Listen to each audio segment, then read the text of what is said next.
Welcome to evolution classes. इस video में हम बायोलॉजी के इम्पॉर्टेंट एमसीक्यूज डिस्कस करने वाले हैं।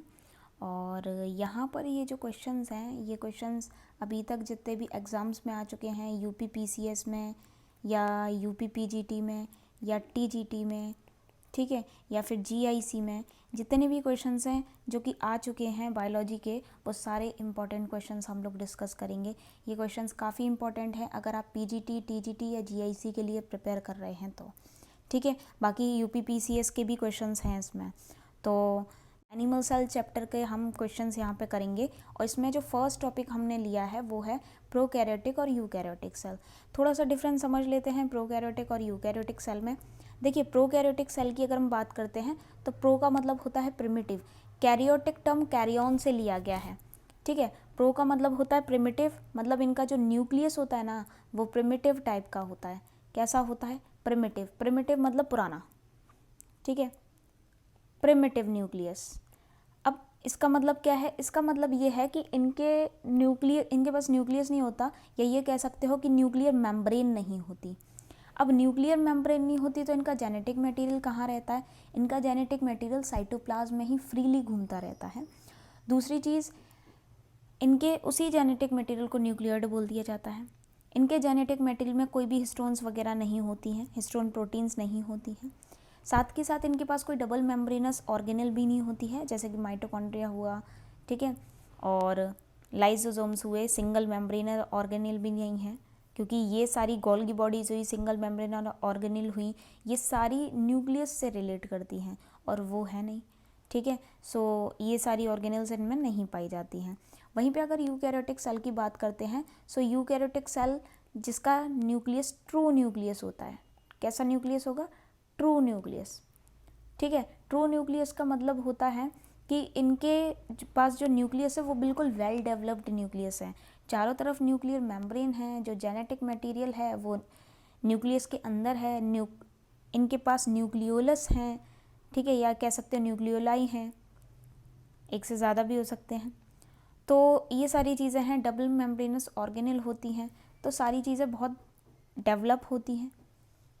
तो ये सारे डिफरेंसेस हैं। अभी अगर बात करें कि प्रो किस में पाए जाते हैं और यू किस में पाया जाता है, तो देखो, प्रोकैरियोटिक सेल जैसे कि बैक्टीरियल सेल प्रोकैरियोटिक सेल है, यूकैरियोटिक सेल जैसे कि एनिमल सेल, प्लांट सेल, ठीक है, फंगल सेल, ये सब यूकैरियोटिक सेल हैं। प्रोटिस्ट का जो सेल है वो भी यूकैरियोटिक सेल है। सो ये सारी चीज़ें हैं इसमें। इसके बाद हम बात करते हैं प्रोकैरियोटिक सेल कंटेन क्या करता है। पहला क्वेश्चन है, फर्स्ट क्वेश्चन है कि a prokaryotic cell contains what? 2 linear DNA strands and histone, single circular DNA strands and without histone, chromosomes inside the nucleus, या न्यूक्लियाई एंड सेंट्रियोल। तो देखिए, मैं आपको बता दूं कि यहाँ पे जो ऑप्शन है वो ऑप्शन नंबर बी होगा, single circular DNA strand without histone. इनके पास इनका जो सेल है, इस सेल के अंदर इस तरीके से सर्कुलर डीएनए होता है, सर्कुलर डीएनए, और कोई भी हिस्टोन नहीं होती हैं। इसको बोला जाता है न्यूक्लियोइड। कोई भी हिस्टोन प्रोटीन्स यहाँ पे प्रेजेंट नहीं होती हैं, ठीक है। चलिए, तो इसका राइट ऑप्शन हो जाएगा ऑप्शन नंबर बी। बाकी जितने भी कैरेक्टर्स हैं ये सब यूकैरियोट्स के हैं। देखो, न्यूक्लियाइड न्यूक्लियस के अंदर होता है, सेंट्रियोल उसी से रिलेट करता है, क्रोमोसोम्स न्यूक्लियस के अंदर होना ये भी यूकैरियोटिक सेल के कैरेक्टर हैं, और 2 linear DNA strands with histone ये भी यूकैरियोटिक का कैरेक्टर है। तो ये सारे कैरेक्टर्स यूकैरियोटिक के हैं, बाकी सिंगल कैरेक्टर जो है वो प्रोकैरियोटिक का है। और आप देख सकते हैं ये जो क्वेश्चन है, ये क्वेश्चन यूपीपीसीएस में प्री में 2006 में पूछा गया था। इसका डिस्क्रिप्शन दिया हुआ है, जो मैंने बताया ही वही डिस्क्रिप्शन आएगा कि prokaryotic cell contain single circular DNA without histone, और यही इसका कैरेक्टर है। बाकी जितने भी कैरेक्टर्स थे, जैसे कि double stranded DNA with histone, chromosomes inside nucleus या न्यूक्लियलाई प्रेजेंट इनसाइड द न्यूक्लियस या सेंट्रियोल आउटसाइड न्यूक्लियस, ये सब यूकैरियोट्स के कैरेक्टर हैं। नेक्स्ट पूछा गया है desmosomes. Desmosomes is the modification of, किसका मॉडिफिकेशन है? तो देखिए, इस डेस्मोसोम्स का भी मैं आपको बता दूं, डेस्मोसोम्स प्लाज्मा मेम्ब्रेन का मॉडिफिकेशन होता है। जो लिपोप्रोटीन मेम्ब्रेन होती है उसका क्या होता है? मॉडिफिकेशन होता है। इसकी मदद से 2 सेल्स एक दूसरे से चिपके रहते हैं, एडेशन का काम करता है, ये चिपकाने का काम करता है दो सेल्स को, ठीक है, उनके बीच में कनेक्शन बना रहता है। ये भी यूपीपीसीएस 2006 का प्री का क्वेश्चन है। देखिए यहाँ पे डिस्क्रिप्शन भी दिया हुआ है कि desmosomes is the modification of plasma membrane cell connected with each other by desmosomes, ठीक है। एंडोप्लाज्मिक रेटिकुलम तो न्यूक्लियस से एसोसिएट होता है और year take part in protein synthesis. Endoplasmic reticulum जो होता है इसके जो राइबोसोम्स उससे अटैच होते हैं, इसीलिए उसको RER बोल दिया जाता है। जिससे राइबोसोम्स अटैच नहीं होते उसको स्मूथ ER बोल दिया जाता है। और गोल्गी कॉम्प्लेक्स की बात करें तो इसको ट्रॉफिक पुलिस बोला जाता है सेल का। नेक्स्ट थर्ड क्वेश्चन में भी यही पूछा गया कि डेस्मोसोम्स इज एसोसिएटेड विद, किसके साथ एसोसिएट है, सो सेल डिवीजन या एनिमल सेल एडेशन। तो इसका जो राइट ऑप्शन होगा वो यही होगा, animal cell adhesion. Right option होगा इसका एनिमल सेल एडेशन, ठीक है। चलिए ये इसका डिस्क्रिप्शन दिया हुआ है। ये question Rajasthan PSC PGT biology 2011 का क्वेश्चन है, ठीक। चलिए नेक्स्ट क्वेश्चन देखिए, विच of the following is devoid of nuclear membrane and mitochondria. इनमें से किसके पास न्यूक्लियर मेम्ब्रेन और माइटोकॉन्ड्रिया नहीं होती है। Bacteria and blue green algae, mammalian erythrocytes या ऑल ऑफ द अबव। तो देखिए मैं आपको बता दूं कि बैक्टीरिया माइटोकॉन्ड्रिया की अगर बात करें, न्यूक्लियस को तो आप जानते ही हैं, न्यूक्लियर मेम्ब्रेन डबल मेम्ब्रेन। अब माइटोकॉन्ड्रिया की अगर बात करें तो माइटोकॉन्ड्रिया जो है ये भी डबल मेम्ब्रेनस ऑर्गेनेल है, डबल मेम्ब्रेनस है। दूसरी चीज़, इसके पास इसका खुद का जेनेटिक मटेरियल होता है, इट्स ओन जेनेटिक मटेरियल, ठीक है। माइटोकॉन्ड्रिया को power house of the cell बोला जाता है, पावर हाउस ऑफ सेल, ठीक है, पावर हाउस ऑफ सेल बोला जाता है। क्यों? क्योंकि ये एनर्जी को स्टोर करते हैं in the form of ATP, adenosine triphosphate, adenosine triphosphate की फॉर्म में, जो कि बेस्ट करेंसी बोली जाती है एनर्जी की, तो उस फॉर्म में ये एनर्जी को स्टोर करता है। ये UPPCS का प्री का 2001 का क्वेश्चन है। और अब इसके ऑप्शन देखते हैं। बैक्टीरिया बिल्कुल ठीक है, bacteria and blue green algae, blue green algae जिसको कि साइनोबैक्टीरिया बोला जाता है, साइनोबैक्टीरिया, ठीक है, तो ये भी बिल्कुल ठीक है। मैमेलियन इरिथ्रोसाइट्स मतलब RBCs। अब अगर हम मैमेलियन RBCs की बात करें तो इनके पास भी न्यूक्लियर मेम्ब्रेन नहीं होती, ना ही इनके पास एंडोप्लाज्मिक रेटिकुलम होता, ना ही इनके पास गोल्गी बॉडीज़ होते, ना ही इनके पास लाइजोसोम्स होते, और ना ही इनके पास माइटोकॉन्ड्रिया होते।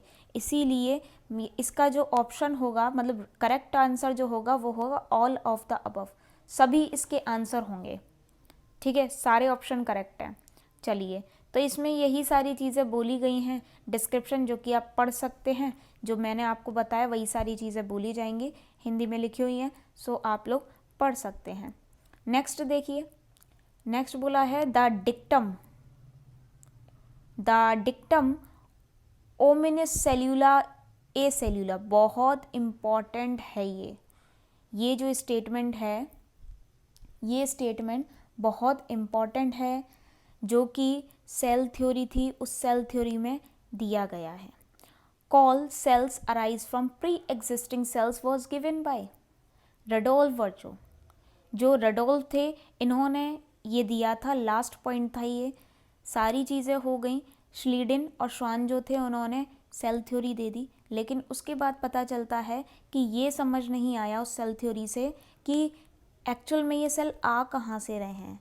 तो रडोल्फ वर्चो जो थे इन्होंने बताया कि every cells arise from pre existing cell, हर सेल अपने पुराने सेल से आता है, ठीक है। जैसे बच्चे पेरेंट्स से आते हैं, फिर पेरेंट्स अपने ग्रैंड पेरेंट्स से आते हैं, ऐसे ही सेल्स का होता है, हर सेल अपने पेरेंट्स से आ रहा है, फिर वो उनके पेरेंट्स से आ रहे हैं। So every cell arise from pre existing cell, उनसे पहले जो सेल प्रेजेंट था उससे अराइज हो रहे हैं। तो इसका जो राइट ऑप्शन होगा वो होगा रडोल्फ वर्चो, तब जाके एक मॉडर्न सेल थ्योरी बनी। सो ये क्वेश्चन पूछा गया UPPCS प्री 2000 में।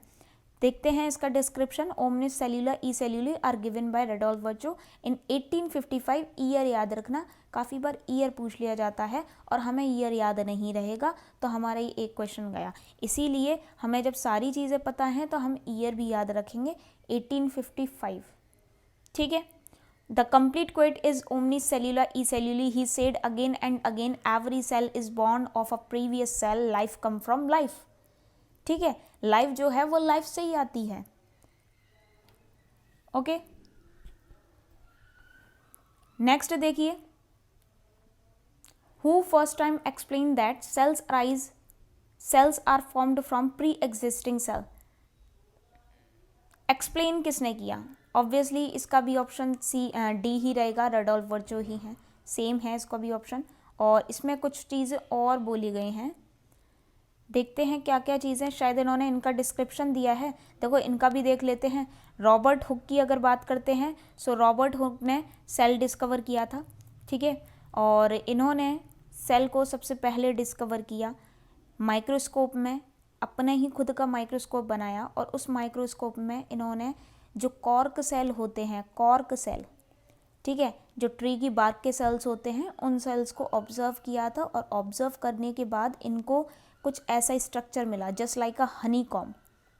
ठीक है, मधुमक्खी का जो छत्ता होता है बिल्कुल वैसा, उनका जो घर होता है ना उसके जैसा। इसको इन्होंने उसी से कंपेयर किया और कहा कि जो सेल है वो छोटे छोटे कंपार्टमेंट हैं। क्या है? सेल छोटे छोटे कंपार्टमेंट हैं। ठीक है, तो छोटे छोटे कंपार्टमेंट हैं, इसीलिए इन्होंने नाम रख दिया सेल्यूली, जिसको हम इंग्लिश में सेल पढ़ते हैं। उसके बाद रॉबर्ट ब्राउन की अगर बात करते हैं तो इन्होंने न्यूक्लियस की डिस्कवरी की, न्यूक्लियस ऑफ द सेल। श्वान की अगर बात करते हैं तो ये सेल थ्योरी के लिए जाने जाते हैं, सेल थ्योरी के लिए। ठीक है, तो ये डिस्क्रिप्शन है। अभी इनका डिस्क्रिप्शन देखते हैं, ये क्या बताते हैं। तो यही बताया यहाँ तक कि 1858 में बताया इन्होंने।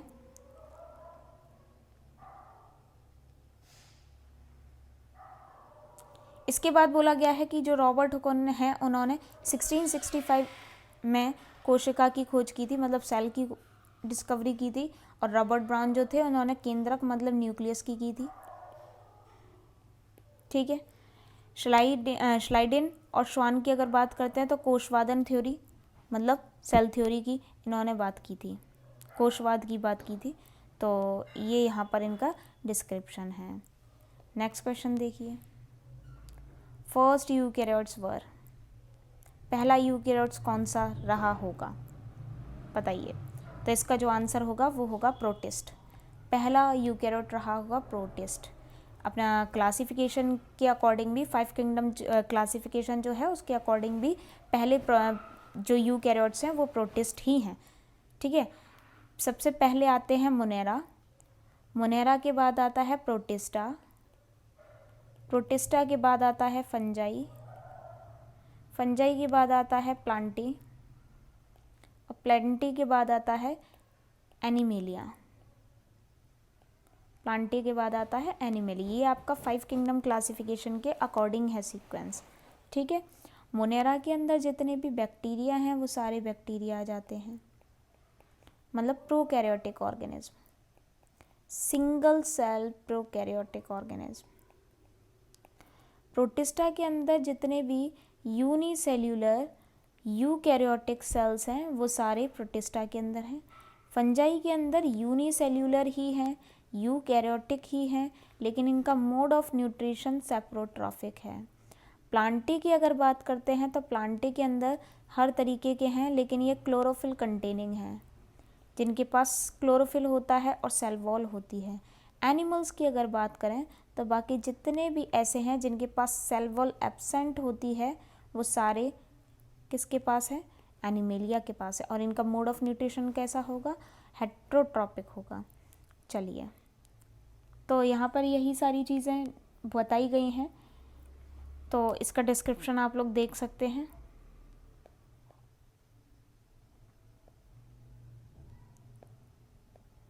नेक्स्ट देखिए, जंपिंग जीन्स, ये क्वेश्चन भी काफ़ी इम्पॉर्टेंट है।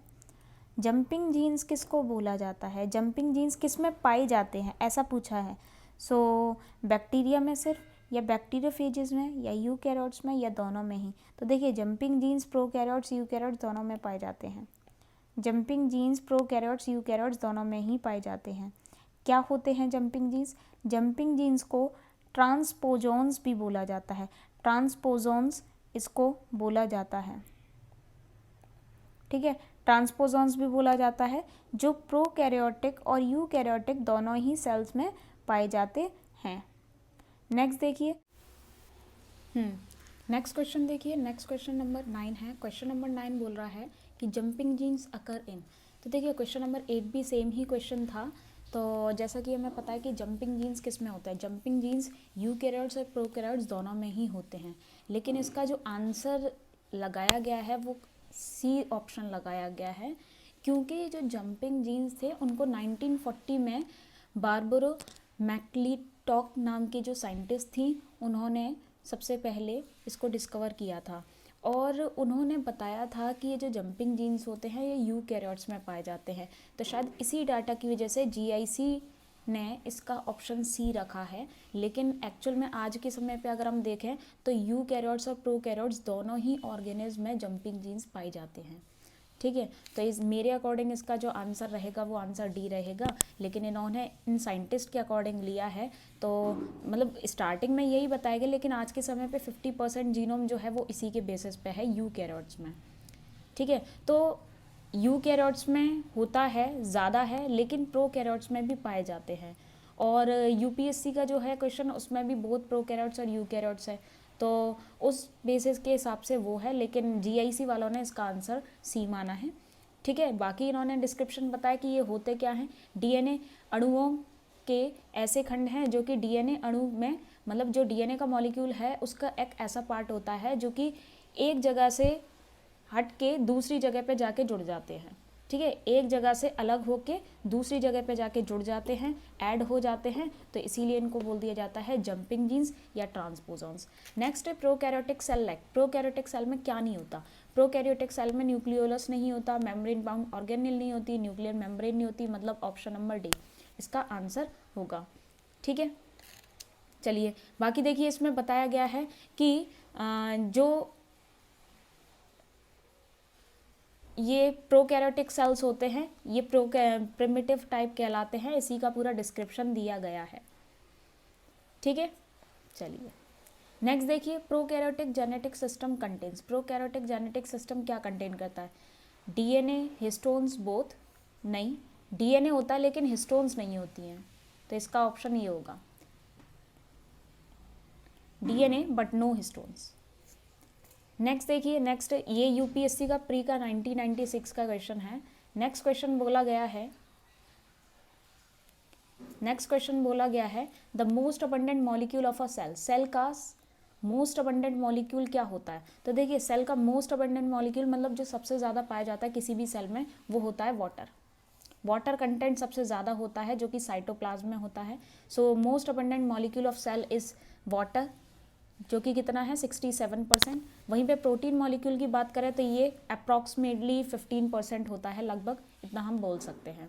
वहीं पे नेक्स्ट क्वेश्चन है क्वेश्चन नंबर 13। इसमें बोला गया which of the following is in exception to cell theory. Cell theory का एक्सेप्शन इनमें से कौन सा है, मतलब जिस पे सेल थ्योरी जो है लागू नहीं होती। तो इसमें एक ही ऑर्गेनिज्म है, वायरस, जिसको कुछ साइंटिस्ट ऑर्गेनिज्म बोल देते हैं, कुछ नहीं बोल देते, बिकॉज कैरेक्टर्स इनके हमको पता ही है लिविंग नॉन लिविंग दोनों के इंटरमीडिएट रहते हैं, इस वजह से। सो इसका एक्सेप्शन रहता है वायरस।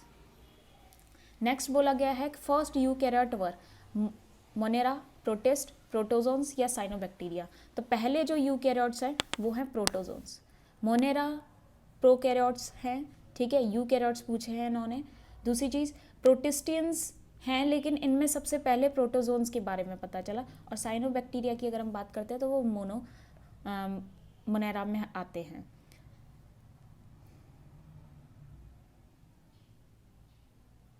ठीक है, ये इसका डिस्क्रिप्शन है। इसमें देखिए ये याद रखें आप कि प्रोकैरियोट्स और यूकैरियोट जो टर्म है ये चेटोन नाम के जो साइंटिस्ट थे इन्होंने सबसे पहले यूज़ किया।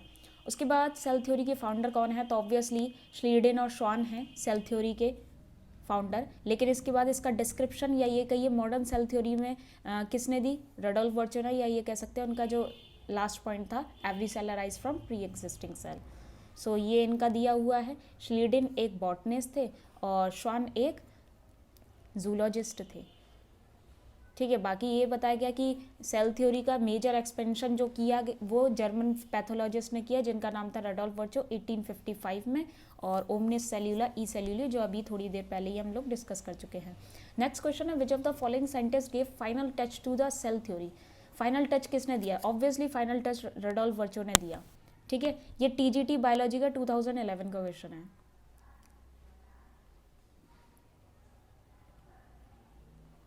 ये देखिए, ये इसका है, श्लीडिन और श्वान ने दी थी, लेकिन जो रडोल्फ वर्चो हैं उन्होंने इसका लाइट्स दिया।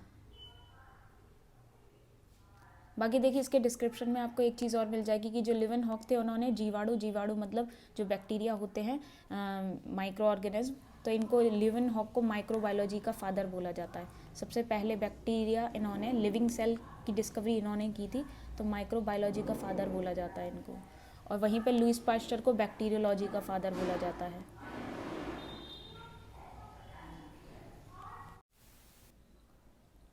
नेक्स्ट क्वेश्चन देखिए, क्वेश्चन नंबर 17।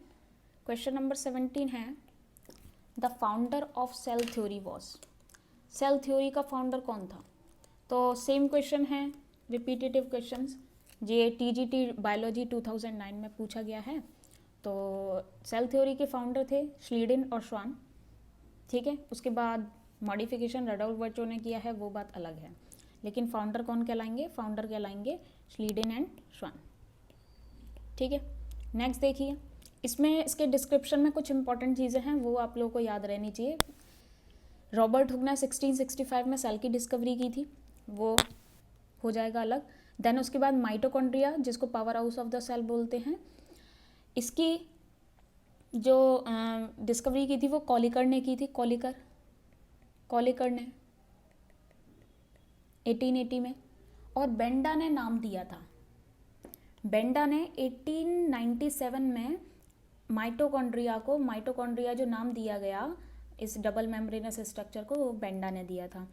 गोल्जी का मतलब गोल्गी बॉडीज़ की अगर हम बात करते हैं तो गोल्गी बॉडीज़ को 1898 में कैमिलो गोल्गी नाम के साइंटिस्ट ने डिस्कवर किया था, इसीलिए उनका नाम गोल्गी बॉडीज़ रख दिया गया, या फिर गोल्गी अपरेटस रख दिया गया। देन उसके बाद एंडोप्लाज्मिक रेटिकुलम की बात आती है, अंतःप्रद्रवी एंडोप्लाज्मिक रेटिकुलम को बोलते हैं।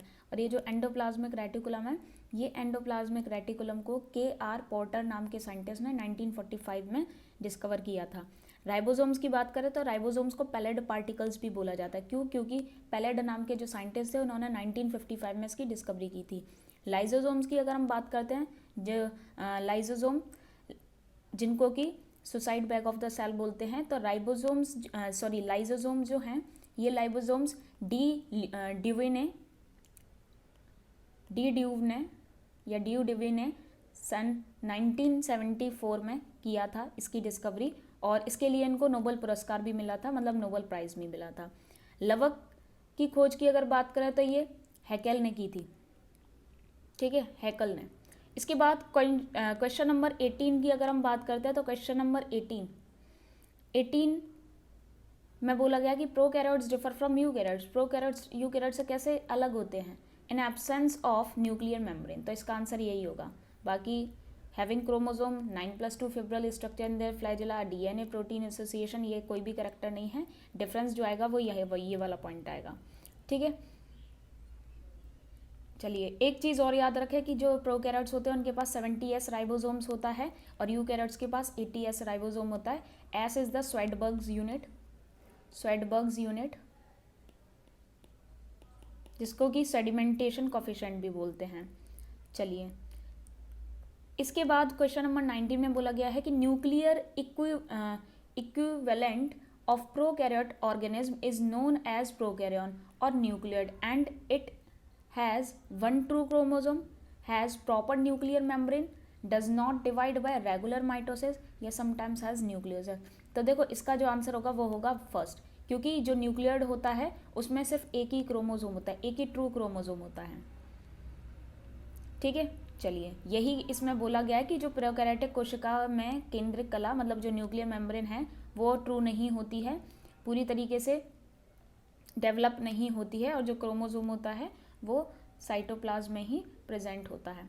Next question number 20, question number 20 क्या है?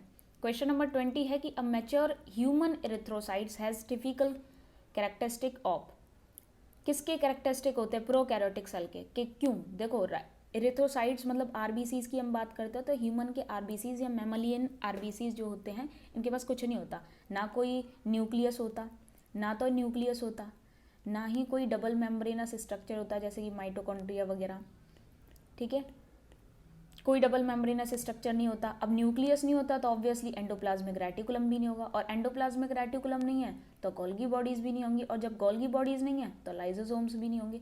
तो ये सारी चीज़ें नहीं होती हैं, और यही सारी चीज़ें प्रोकैरियोट्स में भी नहीं होती हैं। इसीलिए हम बोल देते हैं कि इनके इसका अगर स्ट्रक्चर की बात करते हैं तो कहीं ना कहीं मिलता है, ठीक है, रिजेंबल करता है। तो बस यही सारी चीज़ें इसमें डिस्क्रिप्शन में बोली गई हैं, और जो कि मैंने आपको बताई हैं कि ये सारी चीज़ें नहीं होती हैं आरबीसीज में। उसके बाद क्वेश्चन नंबर 21 बोलता है कि nucleoplasm and cytoplasm are separated by double membrane, 2 layered membrane, जिसको कि न्यूक्लियर मेम्ब्रेन बोलते हैं। देखो न्यूक्लियस जो है ये न्यूक्लियस है, ये सेल है, ठीक है। न्यूक्लियस क्या है? न्यूक्लियस होता है डबल मेम्ब्रेनस इस तरह से। साइटोप्लाज्म जो कि बाहर प्रेजेंट है, ये साइटोप्लाज्म है। इस साइटोप्लाज्म को न्यूक्लियोप्लाज्म से जो अंदर प्रेजेंट है, this is cytoplasm fluid inside the cell, और this is nucleoplasm fluid inside the nucleus, this is nucleoplasm, ठीक है। इन दोनों को अलग करने वाला कौन है? इन दोनों को अलग करने वाली है ये मेम्ब्रेन, और ये मेम्ब्रेन होती है डबल मेम्ब्रेनस, तो ये है न्यूक्लियर मेम्ब्रेन, ठीक है। इसमें बहुत सारे पोर्स होते हैं जिन पोर्स के थ्रू ट्रांसपोर्टेशन चलता रहता है साइटोप्लाज्म और न्यूक्लियोप्लाज्म के बीच में। तो यही सारी चीज़ें इसमें बोली गई हैं। उसके बाद अगर हम बात करते हैं क्वेश्चन नंबर 22 की, तो इसमें बोला है in chromaffin cell the conversion of dopamine of norepinephrine occurs. Norepinephrine, तो क्रोमेफिन सेल्स जो होते हैं उनमें डोपामाइन से नॉरएपिनेफ्रिन बन जाता है। कहाँ पे बनता है? तो ये बनता है प्लाज्मा मेम्ब्रेन में, इन प्लाज्मा मेम्ब्रेन। इसका जो राइट ऑप्शन होगा वो होगा प्लाज्मा मेम्ब्रेन, ठीक है। तो यही चीज़ में बोली गई है कि क्रोमेफिन कोशिका जो होती हैं उसमें डोपामाइन नॉरएपिनेफ्रिन में बदल जाता है, जो कि प्लाज्मा मेम्ब्रेन में पाया जाता है। किस में पाया जाता है? प्लाज्मा मेम्ब्रेन में। नेक्स्ट क्वेश्चन देखिए, क्वेश्चन नंबर 23। क्वेश्चन नंबर 23 में बोला गया है कि इनमें से कौन सा फीचर नहीं है प्रोकैरियोटिक सेल का? Absence of nuclear membrane and nucleus नहीं होता, तो ये तो ठीक है, ठीक है। तो मतलब इसको हम हटा देंगे। इसमें बोला गया कि कौन सा नहीं है? सेल ऑर्गेनल्स, जेनेटिक मटेरियल, इन सब की एब्सेंस की बात की है। तो देखो सेल ऑर्गेनल्स ये बात भी ठीक है, तो ये भी हट गया, टिक नहीं लगाना हमें। जेनेटिक मटेरियल एब्सेंट होता है प्रोकैरियोटिक सेल में, ये गलत है, ऐसा नहीं होता। हिस्टोन प्रोटीन नहीं होती है, ये भी बात ठीक है, तो ये हटा दिया हमने। तो इसका जो टिक लगाओगे वो टिक लगेगा नॉट वाला ऑप्शन, तो नॉट वाला ऑप्शन ये है, ठीक है। ये टीजीटी बायोलॉजी 2009 में पूछा जाने वाला क्वेश्चन है। नेक्स्ट क्वेश्चन नंबर 24 पे चलते हैं। क्वेश्चन नंबर 24 बोलता है कि which one of the following is neither a prokaryote nor eukaryote. ना तो प्रोकैरियोट है ना यूकैरियोट है। ऑसिलेटेरिया यूकैरियोट है, यीस्ट की बात करें यूकैरियोट है, ई कोलाई प्रोकैरियोट है, TMV is the virus, it is the virus. और वायरसेस को ना तो प्रोकैरियोट्स में रखा गया ना यूकैरियोट्स में रखा गया, क्योंकि इनके पास सेल होता ही नहीं है, ठीक है। टोबैको मोज़ैक वायरस है ये, जो कि टोबैको के प्लांट्स में देखा जाने वाला वायरस है, ठीक है, एक प्लांट वायरस। उसके बाद क्वेश्चन नंबर 25 बोलता है कि which among the following is not an example of prokaryotic cell. इनमें से कौन सा एग्जाम्पल नहीं है प्रोकैरियोटिक सेल का? बैक्टीरिया, क्लोरेला, माइकोप्लाज्मा, नॉस्टॉक, इनमें से पूछा गया कि कौन सा नहीं है। तो देखिए इसका जो आंसर आएगा ये आएगा question number option number B, ठीक है। ये यूकैरियोटिक है, क्लोरेला जो है ये यूकैरियोटिक है और एक एल्गी है। क्या है ये? एल्गी। अब बैक्टीरिया को तो आप जानते ही हैं। माइकोप्लाज्मा का बता दूं मैं आपको, इसका आंसर तो ये रहेगा क्लोरेला। माइकोप्लाज्मा का डिस्क्रिप्शन बता दूं मैं आपको कि माइकोप्लाज्मा क्या है।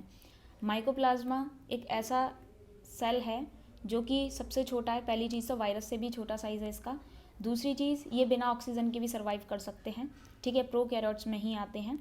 नॉस्टॉक की अगर बात करें तो ये जो नॉस्टॉक होते हैं ये नाइट्रोजन फिक्सेशन में मदद करते हैं, नॉस्टॉक, ठीक है।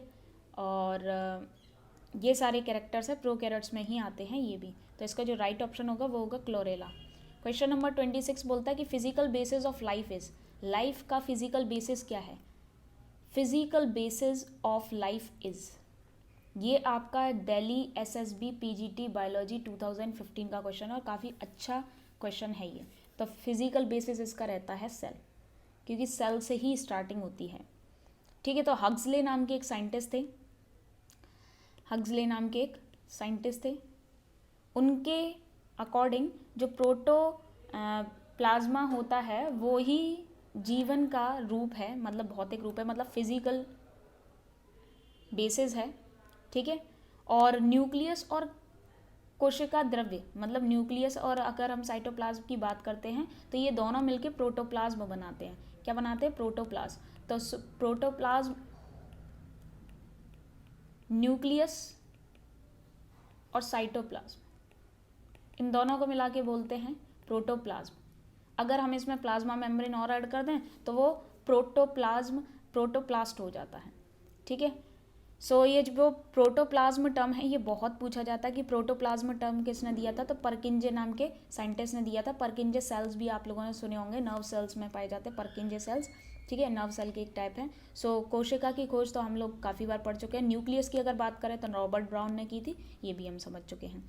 इसके बाद क्वेश्चन नंबर 27 है। क्वेश्चन नंबर 27 में बोला गया है कि विच of the following gases was not used by Stanley and Miller. Stanley and mirror, ये एवोल्यूशन में आपको देखने को मिलेगा। स्टैनली और मिरर ने बिल्कुल वैसी कंडीशन लेबोरेटरी में करने की कोशिश की थी जैसी कि अर्थ पे रही होंगी और लाइफ एग्जिस्ट कर पाई होगी। लाइफ एग्जिस्ट कैसे करी अर्थ पे, उसके लिए कुछ थ्योरीज हैं, सबने अलग अलग थ्योरी दी है, पैंसपर्मा थ्योरी वगैरह वगैरह। तो उनमें से स्टैनली मिरर की थ्योरी जो है वो सबसे ज़्यादा एक्सेप्ट की गई है, सबसे ज़्यादा मान्य है अभी तक। और इसमें कौन सी गैस यूज़ नहीं की गई थी बोला है। तो देखिए इसमें जो गैस यूज़ नहीं की गई थी वो ऑक्सीजन है, ऑक्सीजन नहीं थी। ऑक्सीजन का फॉर्मेशन वाटर से हुआ है, इस थ्योरी से पता चलता है।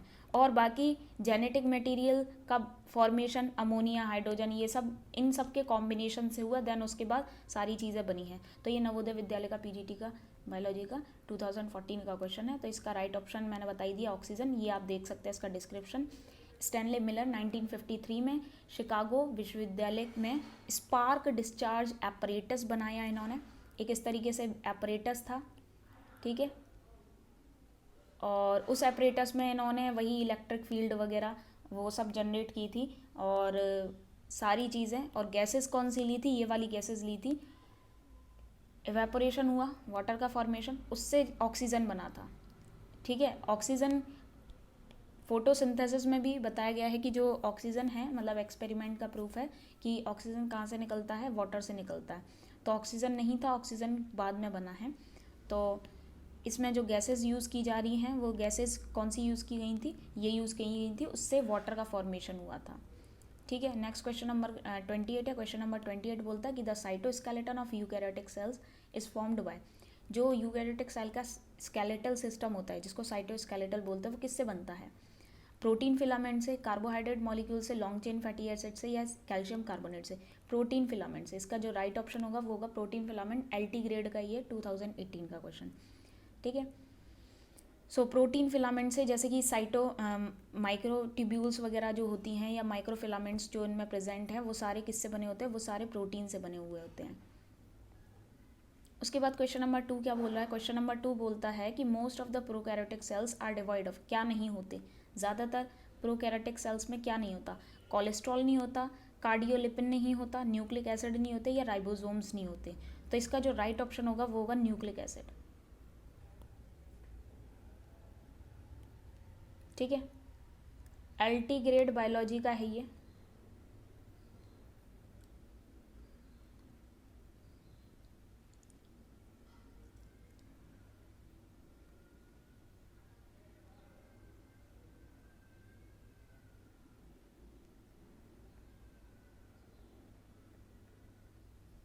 नेक्स्ट क्वेश्चन नंबर 30 में देखिए, क्वेश्चन नंबर 30 क्या बोलता है? क्वेश्चन नंबर 30 है कि the cytoskeleton of an eukaryotic cell is formed by, cytoskeleton of eukaryotic cell is formed by, same है वही प्रोटीन फिलामेंट, सेम रिपीट है। और ये एक मिनट देखते हैं कि ये सेम ही क्वेश्चन है, बिल्कुल सेम क्वेश्चन है जैसे कि आप देख सकते हैं, लेकिन ये 2018 LT बायोलॉजी आप देख सकते हैं रिपीट होते हैं क्वेश्चन, ठीक है। और ये भी 2080 LT बायोलॉजी में पूछा गया, लेकिन ये वाला क्वेश्चन और 30 वाला जो क्वेश्चन है ये दोनों क्वेश्चन रिपीट है सेम, और ये 2015 में पूछा गया था। तो आप देख सकते हैं कि 3 साल बाद बिल्कुल सेम क्वेश्चन आया, इसीलिए रिपीटेटिव क्वेश्चन करना बहुत ज़रूरी होता है, ठीक है। तो इसका जो राइट ऑप्शन हो जाएगा वो हो जाएगा ऑप्शन नंबर 30। ऑप्शन नंबर 30 हम लोग को रिपीटेटिव और जो क्वेश्चंस होते हैं उनसे पहली चीज़ रिपीटेटिव क्वेश्चन की एक आइडिया भी लग जाता है कि किस तरीके के क्वेश्चन पूछे जाते हैं, क्योंकि काफ़ी बार जब हम पढ़ते हैं जो चीज़ पढ़ रहे होते हैं वो गलत पढ़ रहे होते हैं, मतलब गलत का मतलब इस पॉइंट ऑफ व्यू से गलत नहीं कि गलत पढ़ी जा रही हैं चीज़ें, गलत का मतलब है कि डायरेक्शन सही नहीं है, ठीक है, लेवल के हिसाब से नहीं पढ़ रहे, तो वो सारी चीज़ें। तो उसके लिए हमें क्वेश्चंस लगाना बहुत ज़रूरी है, हमें ये पता होना चाहिए कि किस तरीके के क्वेश्चंस आ सकते हैं। और जब आप क्वेश्चंस करने के बाद डिस्क्रिप्शन करोगे दोबारा, तो आपको उस चीज़ को दोबारा फोकस करने का टाइम मिलेगा और आपको पता होगी कि हाँ ये चीज़ पूछी गई थी, तो हम उसको ज़्यादा फोकस करेंगे, ठीक है। तो इसी तरह से हम यहाँ पे और क्वेश्चंस नेक्स्ट वीडियो में करेंगे, नेक्स्ट टॉपिक लेंगे। तो अभी के लिए यही वीडियो है, अगर आपको ये